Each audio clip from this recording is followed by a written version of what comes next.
And there you have it. The third and final presidential debate is in the books. All eyes now on November the 8th as we enter the final stretch in this long and tumultuous election cycle.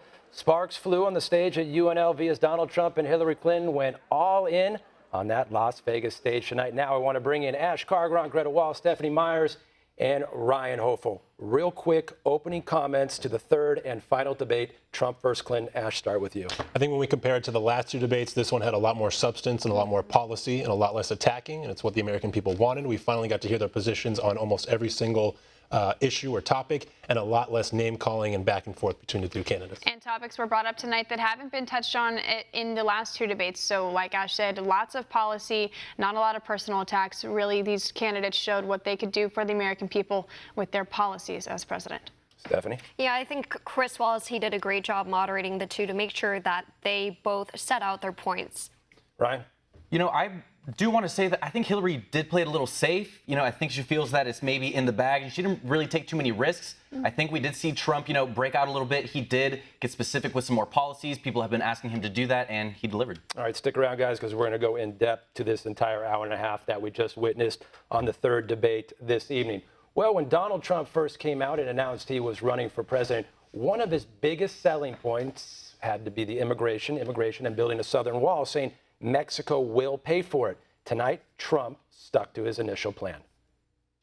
We have to have strong borders. We have to keep the drugs out of our country. Right now, we're getting the drugs, they're getting the cash.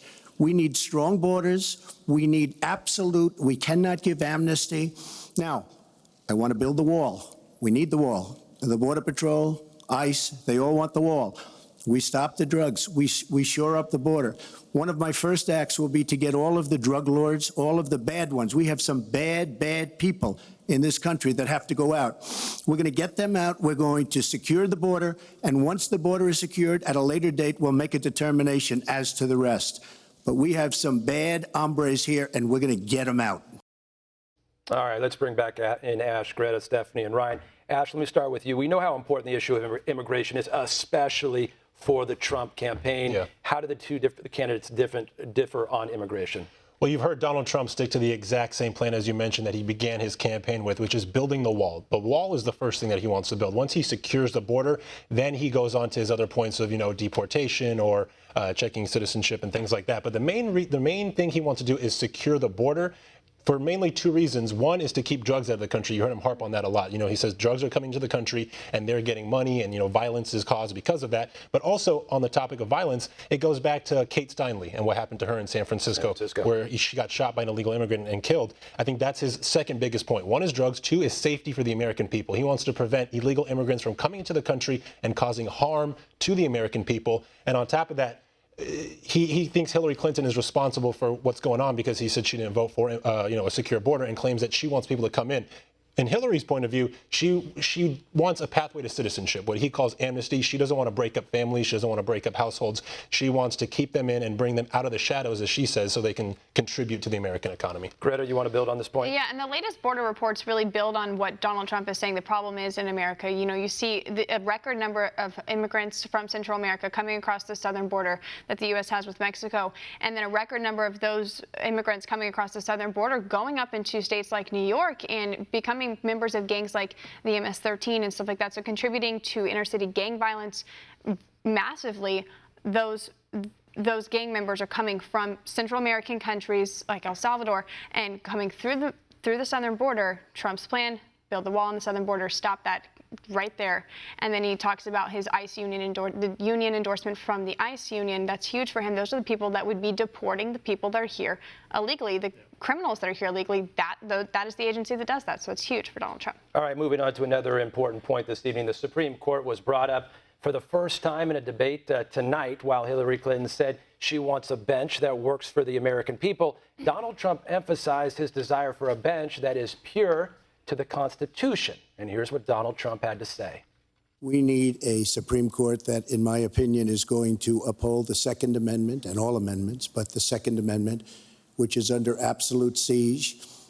I believe if my opponent should win this race, which I truly don't think will happen, We will have a Second Amendment, which will be a very, very small replica of what it is right now. But I feel that it's absolutely important that we uphold because of the fact that it is under such trauma. I feel that the justices that I am going to appoint, and I've named 20 of them, the justices that I'm going to appoint will be pro-life. They will have a conservative bent. They will be protecting the Second Amendment. They are great scholars in all cases, and they're people of tremendous respect.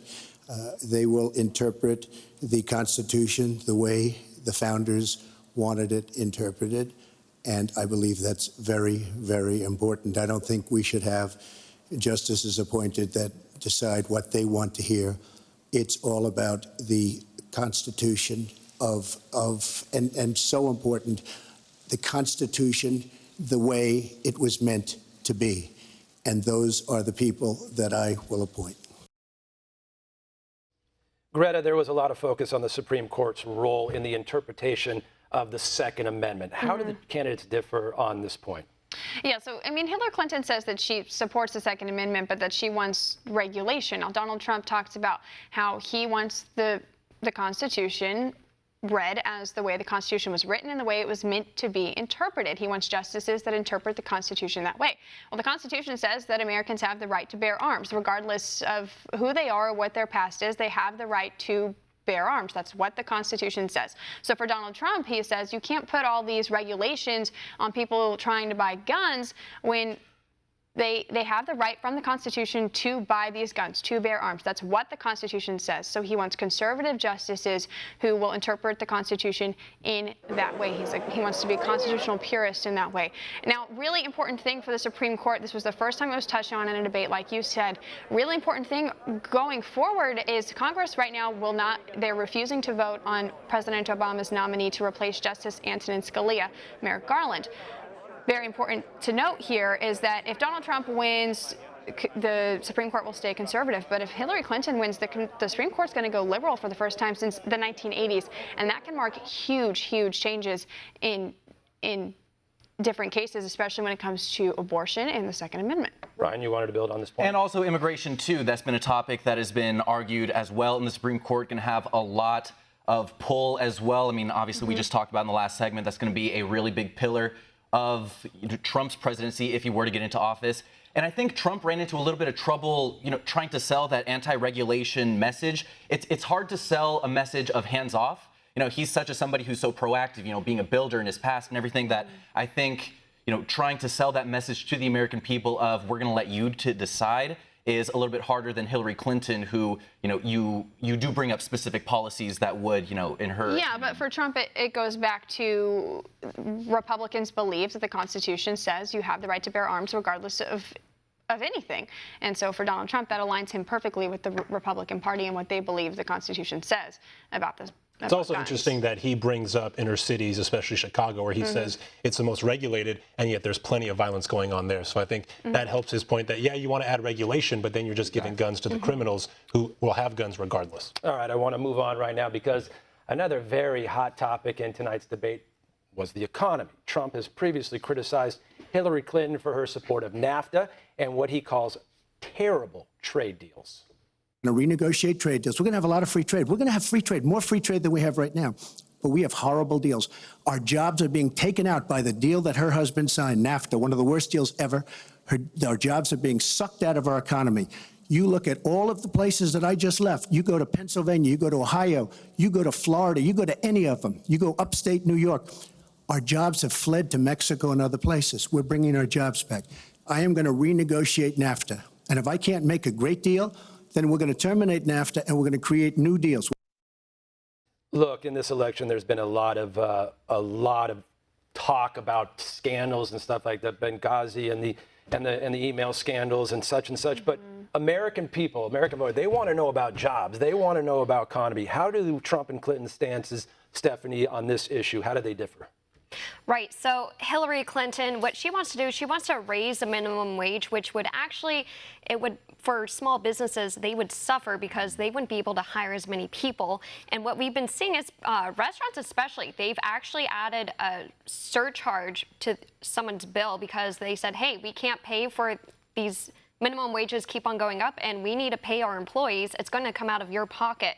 Another thing that she wants to do, she wants to invest in clean energy jobs. And Trump has said, okay, yes, we can invest in that. But what he wants to do, what Trump wants to do, he wants to make sure that no companies go to Mexico, which is what a lot of them have been doing. We see Carrier Air Conditioning. We see Nabisco. We see Ford. They want to move their production to Mexico. But the thing is that Trump says, hey, okay, let's reduce the corporate tax from 35% to 15%. So then all these people, they can still keep their jobs. And it's also important to note that he's created tens of thousands of jobs with the Trump empire. And he wants to, if he says, and about the trade deals, he says, hey, if we can't renegotiate NAFTA, let's eliminate it. I will make trade deals that will benefit our economy and not someone else's. All right, I want to move on here just for a second because a professional resume and experience will certainly come into play on November 8th when we all head to the polls. A point Trump admits Clinton has a bit more experience. However, it's bad experience. I ask a simple question. She's been doing this for 30 years. Why the hell didn't you do it over the last 15, 20 years? You were very much involved. Excuse me. My turn. You were very much involved in every aspect of this country, very much.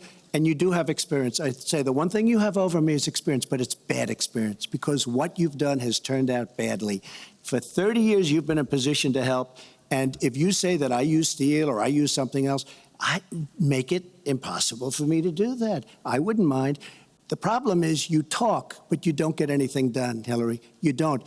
Just like when you ran the State Department, $6 billion was missing. How do you miss $6 billion? You ran the State Department.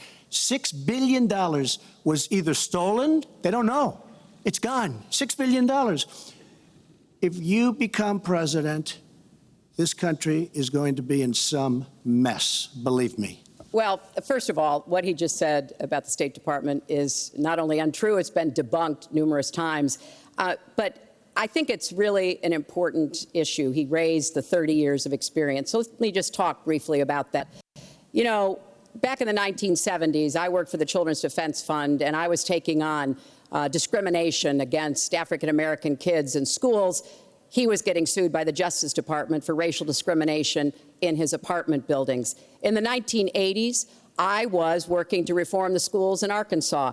He was borrowing $14 million from his father to start his businesses. In the 1990s, I went to Beijing, and I said women's rights are human rights. He insulted a former Miss Universe, Alicia Machado, called her an eating machine. And on the day when I was in the Situation Room monitoring the raid that brought Osama bin Laden to justice, he was hosting the Celebrity Apprentice. So I'm happy to compare my 30 years of experience, what I've done for this country, trying to help in every way I could, especially kids and families, get ahead and stay ahead with your 30 years, and I'll let the American people make that decision. Well, there's mental experience and physical, being physically fit for the presidency. We saw Hillary Clinton almost faint one time. I think it was about a month ago at the 9/11 ceremony. Ryan, how do you think the candidates address the question voters will be asking on November the 8th if either are fit to serve as president of our great country? You know, Mike, I think Donald Trump was very direct when he brought that point up. He said, what did you do if you are claiming all this experience? What did you do in that time of that experience? You know, going back to his line of, you know, talk, less action, or more talk, or more action, less talk, excuse me. And he really went after on that point and said, you know, why didn't you get any of this change? And really, this race has been a race between the establishment and the outsiders, sort of the anti-establishment sort of rhetoric going on, and rather than Democratic and Republican. And I want to go back, maybe do a little bit of history lesson on the topic of change. Obama beat Hillary in the 2008 primaries on the slogan, you know, change we can believe in. And if we go back and like, what change was he referencing? And I think it is that establishment message that she was going in with, and voters jumped ship. And I think Donald Trump is maybe not admittedly taking a page out of Obama's book. I don't think he's definitely going to admit that. But I think using some of those strategies that worked back in 2008 to really help out his campaign now and show that, maybe experience in Washington isn't the best if you have the sort of resume that Hillary Clinton does. And that's really why he destroyed the competition in the primaries. You had all these, conventional, candidates out there, and there was Trump, who definitely had a lot of camera presence, and he stood upright and he told the American people, hey, I'm going to do this, I'm going to do that. And, millions of Americans had never heard that before. And they're like, wow, maybe we should start believing the businessman. I know, Greta, you wanted to say something on top of this. Yeah, well, we talked, you said how, yes, Hillary Clinton has more experience, but it's bad experience. And that goes back to all these scandals that have come out. And we're just seeing more and more from her emails. As WikiLeaks releases new stuff every day, she has this email scandal, and we've talked about this in the past, that really, I think, matters to voters, and she just pushes it to the side and says, no, this doesn't matter. Oh, the FBI did this investigation into me. And she brought it up tonight. The FBI did this investigation, and they said, oh, no case. Okay, sure, Clinton, they said no viable case. They did not say that you did nothing wrong. The FBI director dragged Clinton through the mud. If you listen to everything that he said that night, he just said, there's not a criminal case here. But it goes back to voters when they go to the polls. Do they really want someone like that who can't admit that she did something wrong running the country? She also blamed Russia instead of taking the blame herself. Instead of accepting it and, giving the explanation, she said, well, Russia's hacking our system. Donald Trump, you support Russia. Why do you support? She turns this into some, this is a national security issue. This isn't that I put our national security at risk. She deflects it to someone else and says, well, no, they're doing something wrong and they're hurting us, but no, I actually didn't do anything wrong in the first place by putting our national security at risk in the first place on my own. Stephanie, you had something to build on? Yes, and another thing too, that's why, going back to your point, that's why a lot of people like Donald Trump. He's very authentic, and like you guys said, Hillary Clinton has bad experience, and there's new revelations about her email scandal every day with these new WikiLeaks coming out, and then there's also the idea of there's reports that now they don't even know if she completed her highest security clearance, how to handle classified information.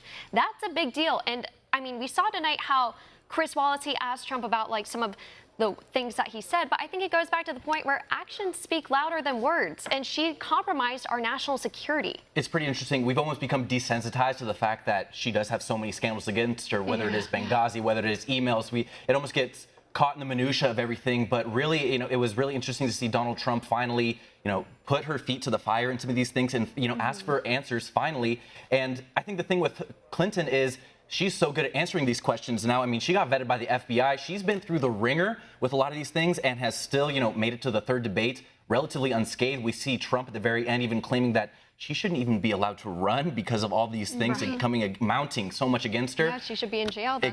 Exactly. In the second debate, the line you're referencing. So I think, we're seeing two people who are very good at what they do. Clinton being the politician and Trump trying to be that outsider getting answers from them. And not to pile on even more, but how much are the American people actually going to look at, physical health? Okay? I mean, look, I know she said she had the flu, but if that Secret Service man is not behind her, she hits the ground. If she hits the ground, do the American people vote for her? Also, she takes a week off before this debate. I understand preparation. We're in debate 3. Yeah, Donald Trump rallied straight up. I mean, how much preparation do you need? Is this stamina? Is this health? Or is this straight preparation? And then that goes back to if something is, were to happen, you look at the vice president. And then it comes down to which VP candidate do you like more? You like Tim Kaine or you like Mike Pence? And a lot of people support Mike Pence after that vice presidential debate. What was the percentage before the VP debate? How many people knew who Tim Kaine was? Yeah, and even after. 40% didn't know who he was. Right. This is almost half of the voters in America had no idea who he was.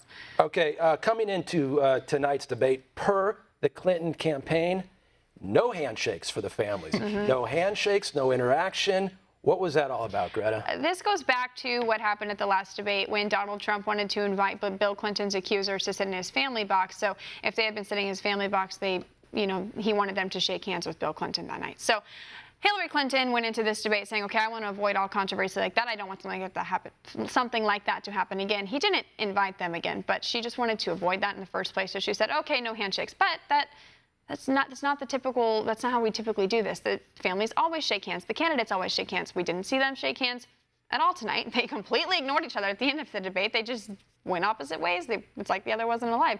So she wanted to avoid what she was scared of. Well, to be fair, that's, I would even argue, a rare moment of authenticity from Clinton. You know, finally saying, like, I am not your biggest fan, so, you know, let's just avoid. These two do not like each other. Yeah, Let's cut through the chase. These two do not like. I remember on the last, what was the final question of the last debate? Say Same something thing. you like. Nice about Both of one them another. looked at each other. Toughest question.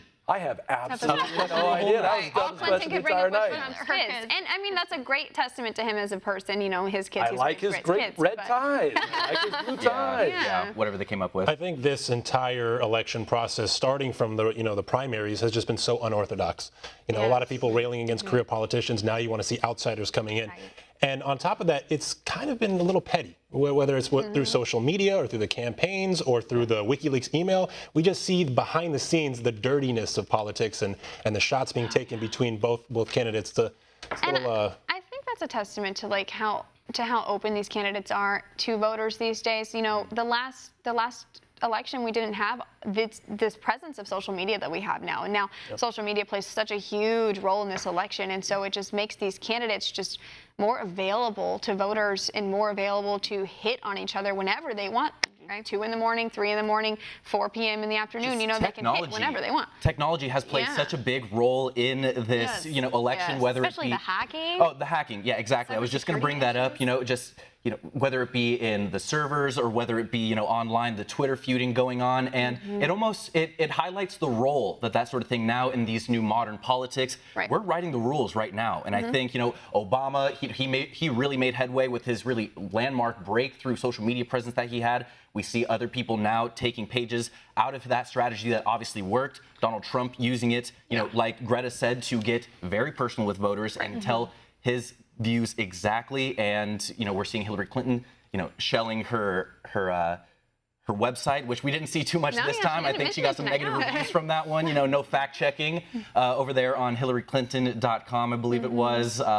So yeah, just very interesting to see how technology has really influenced what would it be without it. Who would be who would have the edge, who wouldn't. Very very interesting to think about. One of the hardest jobs this entire campaign, besides staying in the election during the primaries, has been a moderator. Yes. You watch the debates. You're like, okay, this person, he or she is doing a good job, and then the next day you're like, you know what? They get absolutely flambased in the media. Fox's Chris Wallace went tonight. Was he fair? How did he do, guys? I think he did great. I think he was the best moderator we've seen out of the I 4 debates. Instead of fact-checking himself or interrupting the candidates, he kind of let them dictate the flow. And instead of fact-checking, through facts or anything of his own, he would kind of pose questions. And I think that's how you have to do it as a moderator. Well-informed questions. Yeah. Right. He knew stuff. Yeah. But by letting them he did let them do their own thing, but he didn't let it go like totally off the rails like Lester Holt did in the first debate. So I think he kept control of the time. We saw this debate end the earliest that we've seen or closest to on time as we've seen all the debates end, and they stayed on topic. So I think Chris Wallace did a fantastic job as well. He really kept the audience on a short leash too. There was a little bit of reaction, some hooting and hollering going on, and he put a squash to that really quick. I thought that was a really commendable thing. We saw a couple of those moments get out of hand in the last ones that, I feel it could really put a focus on that storyline rather than the politics themselves. And, I think he really did a good job and he even brought it up during the debate, as his role as a member of the media is so important, and the media has just been slammed throughout this whole election cycle. And I think he was really good representation of how it should be treated, how it should be treated fairly, both candidates, no matter, who your affiliation would be. Guys, first debate got 80 million viewers, second debate 60 million. Don't know yet how many viewers it got so far. Here's my question to you, though. November 8th is the election. Right now, tonight's debate number 3. Does it matter on the minds of the American voters? You can go. I was going to say, so it matters to independents, but a lot of people, they've already started voting. Right. And historically speaking, the final presidential debate doesn't get nearly as many views as the first and second one. So, Greta, would you like to? Yeah, I think it matters to the small group of voters that are on the fence about who they really want to support. They're not hardcore Republicans. They're not hardcore Democrats. People have made up their minds. People who have made up their minds have made up their minds. They're going to vote for who they want. They've probably already voted for who they want to vote for. Early voting has started in lots of states. Mail-in ballot voting has started in most states. So it's just that small group of voters who could put one of these people over the edge come to. Well, let's think about what those last few voters are looking for. Just with this whole election cycle, as Ash said, so unorthodox.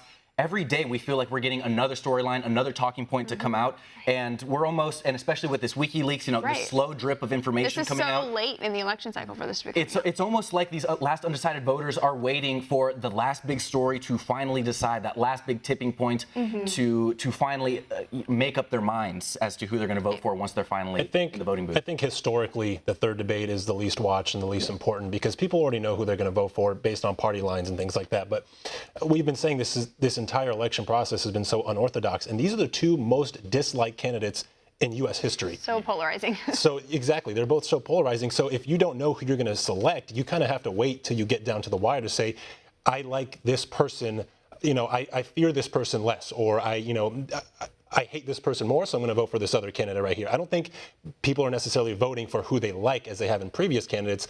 So now they're kind of just waiting down to the wire to see who messes up more or who am I, less afraid of. A point that was spoken about this evening is rigged elections and voter fraud. Trump has been adamant about that lately. Stephanie, talk to us about the voter fraud across the country right now. Right. So there's been officials that are saying, oh, you guys better protect your voting systems because it could get hacked. And then we're also seeing, I just want to point out that the Michigan Republican Party, they are sending out voter watchers, essentially. And there's actually a county in Texas called Tarrant County. So if you live in Texas, watch out because there could be someone watching you vote to make sure no one votes twice, to make sure they don't catch anyone trying to take advantage of the system. And the election hacking, that's important. The DOJ came out and told 20 states to be on high alert for a hacking of their election systems because that's happening. And so there's threats to our election system as we're going into probably the biggest election that we've had in years. And we got to give Trump a point there. He has a pretty strong case. I mean, let's just ask Bernie Sanders if there's any voter fraud if there's going any on. rigged, anything rigged happening, just Yeah, exactly. So I think we've seen this already in 2016.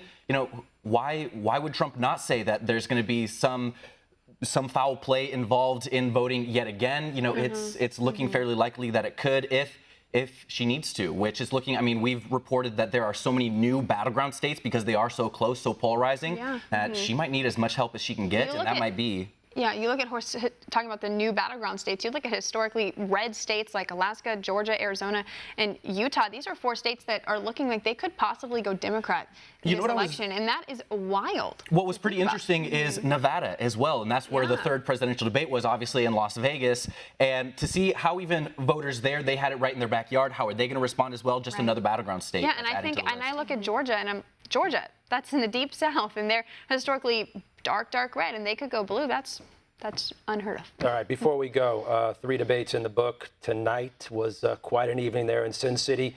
Going from now until November 8th, what do you believe Donald Trump needs to do to take the White House?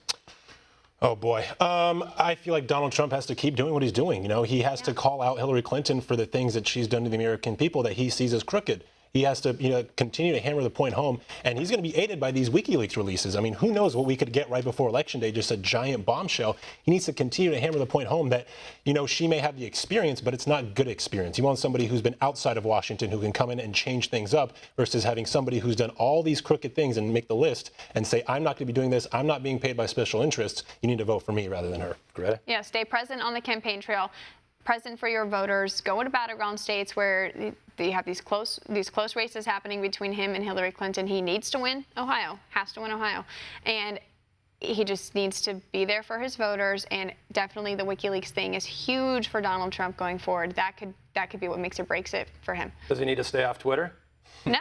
Go full force? It helps. His like that. voter base loves his Twitter activity. They love his Twitter activity and how wild and out he is on Twitter and how open he is on Twitter. So it benefits him. Speaking of which, before you guys continue your point, tonight he actually gave up his Twitter account. That's right. So his so-called deplorable basket of deplorables, which is what Clinton came up with his supporters, and he gave it to them, and they were tweeting throughout the evening. Ryan, your point on Trump taking the next couple weeks. And Ash sort of mentioned this earlier in the night that this has been a race just so filled with negativity. I think we are going to get a little bit more of that. I think that's going to be turned up a little bit as well. Yeah. And even, going back again, Hillary is going to make history, if she does win the presidency of, becoming the first woman to do that.